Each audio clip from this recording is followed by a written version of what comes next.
YouTube channel देख रहे हैं। मैं इमरान खान हूँ। मैं जर्मनी में ट्रैवल कर रहा हूँ, तो यहाँ रास्ते में ये वीलॉग आपकी खिदमत में, और ये ज़्यादा लंबा नहीं होगा, मुख्तसर बात मैं आपसे करूँगा क्योंकि अब म्यूनिख में हमारा प्रोग्राम है। मैं उधर जा रहा हूँ। मे बी जब आप ये वीलॉग सुने उस वक्त हमारा प्रोग्राम चल रहा हो या ख़त्म हो रहा हो, और इसके बाद फिर हम जाएंगे डेनमार्क में। डेनमार्क में भी एक प्रोग्राम है ह्यूमन राइट्स के हवाले से। पाकिस्तान के अंदर जो मैंडेट के साथ किया गया, जो ह्यूमन राइट्स की वायलेशन हो रही हैं, जो फ्रीडम ऑफ स्पीच है, हमें सबको अपने अपने तौर पे आवाज़ उठानी है और ज़ोर लगाना चाहिए। मैं अपने हिस्से की ड्यूटी कर रहा हूँ। नादरीन, एक तो ये जो पाकिस्तान की अफवाज हमेशा से ये कहती हैं कि हमारा सियासत में कोई किरदार नहीं है। सियासत में इतना घटिया किरदार कभी हमने देखा ही नहीं था फ़ौज का, जो अब हम देख रहे हैं। यानी डिक्टेटर्स के अदवार में भी कुछ थोड़ा बहुत कुछ चीज़ें, कुछ ओले बाकी रह जाते थे, अब तो वो भी नहीं रहे। और फ़ौज का सियासत के अंदर किरदार सबको दिखाई दे रहा है। एक आम अब फ़ौजी का बेचारे का इसमें कोई लेना देना नहीं है। मेरे जितने फ़ौजी दोस्त हैं, भाई हैं, जो बॉर्डर्स पे खड़े हैं, जो बेचारे ड्यूटीज़ दे रहे हैं अपने अपने ऑफिस के अंदर या अपने अपनी छावनियों के अंदर, मैं उन सब से माजरत चाहता हूँ अगर उनका दिलदारी हो। लेकिन ये मैं इदारे की बात कर रहा हूँ कि बतौर इदारा जो है वो इसको मिलिट्री एस्टेब्लिशमेंट ने इस्तेमाल किया घटिया सियासत के लिए, और वो लगातार अपने फ़ायदों के लिए इस्तेमाल कर रहे हैं। फ़ायदा किसे होता है? फ़ायदा हो जाता है एक जर्नैल को, फ़ायदा हो जाता है एक ऐसे जर्नैल को जो बुज़दिल है, जो डर जाता है, जो परेशान हो जाता है। वो फ़ायदा उठाता है, कभी मार्शल लॉ लगा देता है, कभी कोई और घटिया हरकत करता है। लेकिन इसका नुकसान किसे होता है? मेरे ख्याल में पाकिस्तान से ज़्यादा नुकसान इसका इदारे को होता है। उस इदारे को जिसको एक प्रोफेशनल इदारा होना चाहिए, उस इदारे को जिसका काम सिर्फ हिफाजत करने का है, और उस इदारे को सियासत जैसी चीज़ के अंदर इन्वॉल्व नहीं होना चाहिए और ऐसी घटिया सियासत कर दी नहीं चाहिए। देखिए, आसिफ मुनीर साहब ने ना एक बहुत बड़ी गलती भी कर दी है। इस बात को हमें अपने दिमाग में रखना पड़ेगा। गलती क्या की, जो एक फ़ौजी होता है या जो एक जर्नैल होता है, उसके पास जो सबसे बड़ी ताकत होती है वो ये होती है कि लोग उसे बहादुर और दिलेर समझते हैं। यही सबसे बड़ी चीज़ होती है ना।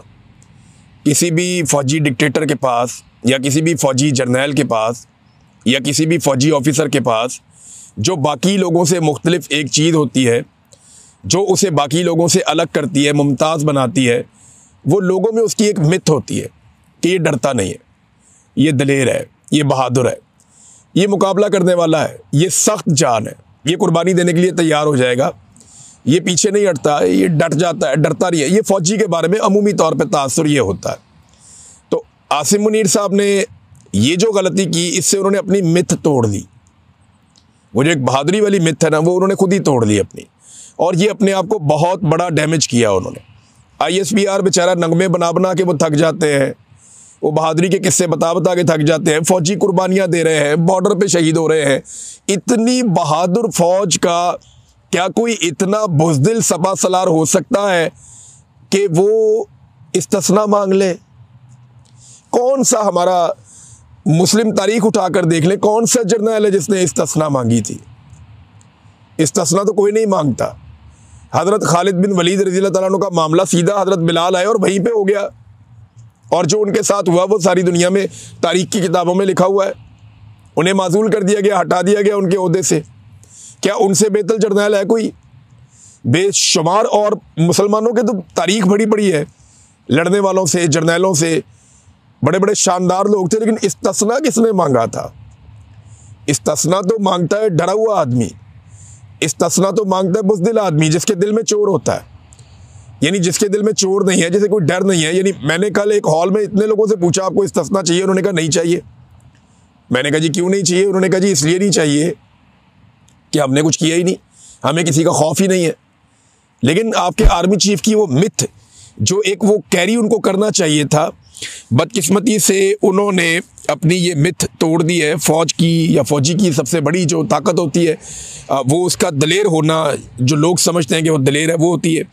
आज आसिफ मुनीर साहब ने अपनी वो मिथ गवा दी है, और ये मिलिट्री एस्टेब्लिशमेंट की घटिया आइडियाज़ थे कि इमरान खान से बचना है या सियासतदानों से बचना है, तो बचने के लिए आपको इस्तिस्ना ले लेना चाहिए, वो भी ताहयात। ये बड़ी वाहियात तजवीज़ थी जिसने भी दी थी, लेकिन फ़िलहाल दे दी देने वाले ने। सदर पाकिस्तान के लिए वो मांग रहे थे जी पूरी ज़िंदगी का सदर पाकिस्तान का भी इस्तिस्ना। यानी जितनी देर वो सदर रहेगा, सदर के ओहदे पे रहेगा, तब तक के लिए उसके जो कारनामे हैं या उसके जो मामलात हैं उनमें उसको इस्तिस्ना मिलता है। ये तो एक चले लिखी पड़ी पुरानी बात है। हमें तो उस पर भी एतराज़ था कि यार इस्तिस्ना होता क्या है। आप किसी आदमी को क्यों दे सकते हैं कि भाई अब कानून से बालातर हो गया, इसलिए कि क्योंकि ये सदर बन गया है, इसको मुंतखब कर लिया गया है। अवामी नुमाइंदा होता है ना, अवाम के ज़रिए से ही आता है, तो ये कैसे हो सकता है कि आप उसे इस्तिस्ना दे दें। लेकिन दिया, ठीक है, कौम अभी उसको हज़म कर रही थी, अचानक पता चला जी सिर्फ उसकी नौकरी के दौरान नहीं होगा जी, हम ताहयात लेना चाहते हैं। ये वाहयात चीज़ जो है वो ताहयात लेना चाहते हैं कि जब तक सदर मर नहीं जाएगा तब तक उसको इस्तिस्ना हासिल रहेगा। आपको पता है इन्होंने मुस्तकबिल में किस चीज़ का दरवाज़ा खोल दिया? मैं आपको भी बताता हूँ। किसी भी करप्ट और बेईमान और फ्रॉडिये बंदे ने वज़ीर आज़म पाकिस्तान बन के मुल्क का बेड़ा गर्क करना है ना, और लुट मार करनी है, तो उसको चाहिए पहले एक दिन के लिए सदर पाकिस्तान बन जाए। समझ आई आपको मेरी बात? फिर उसको ताहयात इस्तिस्ना रहेगा। यानी नवाज शरीफ को ये एक दिन के लिए सदर पाकिस्तान बनाए, उसके बाद जिस दिन तक नवाज शरीफ साहब इंतकाल नहीं फरमाएंगे उस दिन तक नवाज शरीफ साहब को इस्तिस्ना रहेगा, जितनी मर्जी लुटमार करें। ना कोई एवन फील्ड अपार्टमेंट्स का पूछ सकता है, ना कोई पनामा लीक्स का पूछ सकता है, ना कोई और सवाल कर सकता है। मियाँ साहब दियाँ सत्ते खैरा। कोई भी आदमी बिलावल जरदारी को वज़ीर आज़म बनाने से पहले आसिफ जरदारी को ये चाहिए कि एक दिन के लिए बिलावल जरदारी को पहले सदर बना दें, ताकि सारी ज़िंदगी के लिए बिलावल के ऊपर कोई मुकदमा ना हो सके। ज़िंदगी भर का इस्तिस्ना मिल गया ना। इसी तरह जो आपका ये वज़ीर आला जिनको बनाते हैं सिंध का, या जो अपने इनके करीबी लोग हैं, उन सबको एक एक दिन के लिए सदर बनाएं और सारी ज़िंदगी का इस्तिस्ना उनको दिलवा दें। कैसा रास्ता खोला इन्होंने, आप ये देखें। ये माफियाज हैं और ये अपने लिए रास्ता बनाते हैं। इस पूरी तरमीम में आम आदमी के लिए क्या, आगे चल के हम बात करते हैं।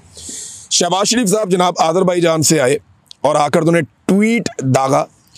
कहते हैं जी आज़रबाईजान से वापसी पर मुझे बताया गया कि मेरी पार्टी के चंद सेनेटर्स ने वज़ीर आज़म के इस्तिस्ना के हवाले से तरमीमी शिक सेनेट में पेश कर दी, जो काबीना से मंजूर शुदा मुसवदे में शामिल नहीं थी।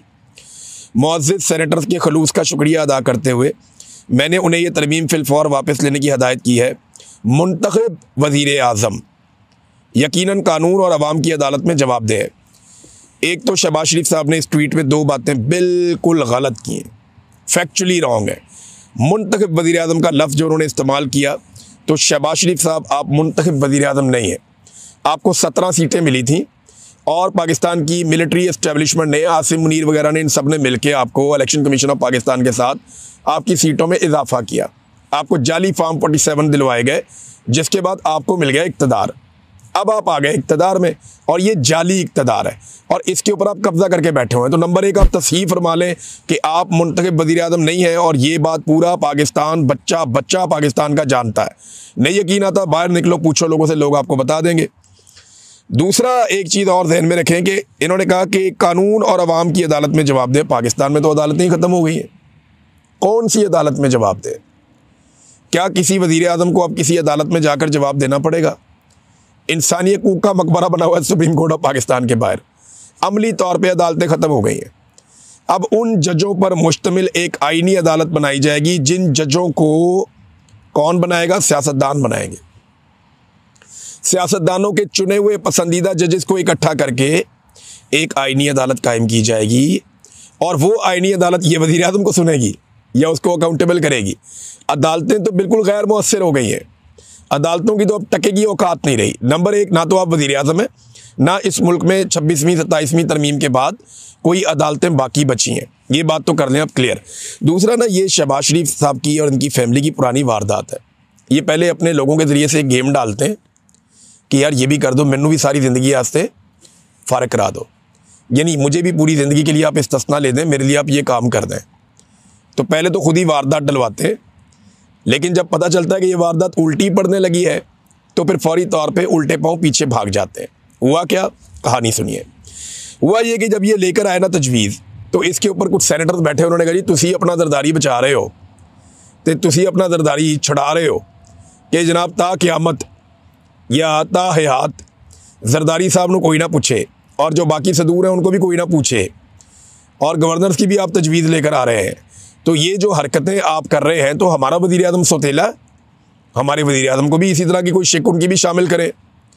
तो फ़ारूक एच नाइक ने वहाँ पे बताया, कानूनदाद है, उन्होंने बताया कि जनाब ये तरमीम अगर आप ऐसे करेंगे ना तो इसका फ़ायदा इमरान खान को भी होगा, फिर इमरान खान भी बाहर आ जाएगा। जंग ग्रुप ने इसको शामिल भी किया है। चलें ये कर सकते थे कि तरमीम जनाब आइंदा से होगी। अब के बाद जो वज़ीर आज़म रिटायर होगा या उसका मुद्दत पूरी होगी या वो ओहदे से हटेगा, तो उसके बाद वो ताहयात ये वाहयात सहूलत उसको मैसर रहेगी इस्तिस्ना वाली। तो ये ऐसे भी कर सकते थे, लेकिन फ़ारूक एच नाइक ने कहा जी इसका इमरान खान को भी फ़ायदा होगा, ये किस तरफ आप चल पड़े हैं। और अदालतों के अंदर तो दमखम रहा ही नहीं। कौन सी अदालत है इस वक्त, किसकी जुर्रत है जज की कि वो बुला के हुकूमत से कोई बात पूछ ले, लिहाजा वो फिर उन्हें सुकून हो गया। नाज़रीन, एतदाद हसन साहब ने इसमें एक स्टेटमेंट दिया, बड़ा इंटरेस्टिंग है। एतदाद ये इन्होंने वारदात डाली, खुद ही शामिल करवाया और खुद ही निकलवा लिया बाद में, और इसके ऊपर पब्लिक का रद्दअमल भी बहुत आना था। वैसे तो पब्लिक का रद्दअमल बहुत सारी चीज़ों पे आ रहा है, लेकिन रद्दअमल की आजकल परवाह कौन करता है। पहले शामिल करा लो, फिर नोटिस ले लो और फिर हीरो बन जाओ। तो हीरो तो अब ये कभी नहीं बनेंगे, कौम ने इनको ज़ीरो बना दिया। नाज़रीन, एतदाद हसन साहब कह रहे हैं कि फ़ौज बहुत डरी हुई है इमरान खान से कि एक शख्सियत को पूरी ज़िंदगी के लिए पाकिस्तान के कानून से बाला कर दे।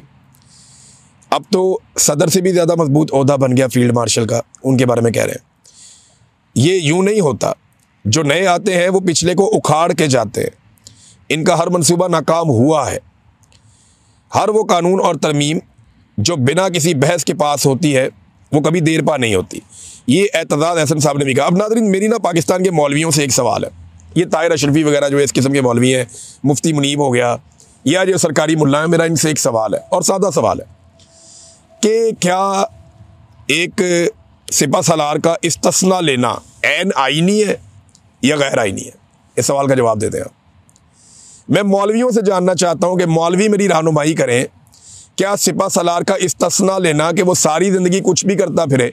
अब सिपा सलार जो है उसने कोई दुकान से टॉफ़ियाँ उठा के तो भागना नहीं है, उसने वही करना है ना, अपने इख्तियारात का गलत इस्तेमाल करना है, सियासत में मुदाखलत करनी है, जबरी गुमशुदगियाँ करनी है, ह्यूमन राइट्स की वायलेशन करनी है, मीडिया को कुचलना है, अदलिया को कुचलना है, एजेंसियों के ज़रिए से घटिया तरीन काम करवाने, यही काम हो जाता है ना।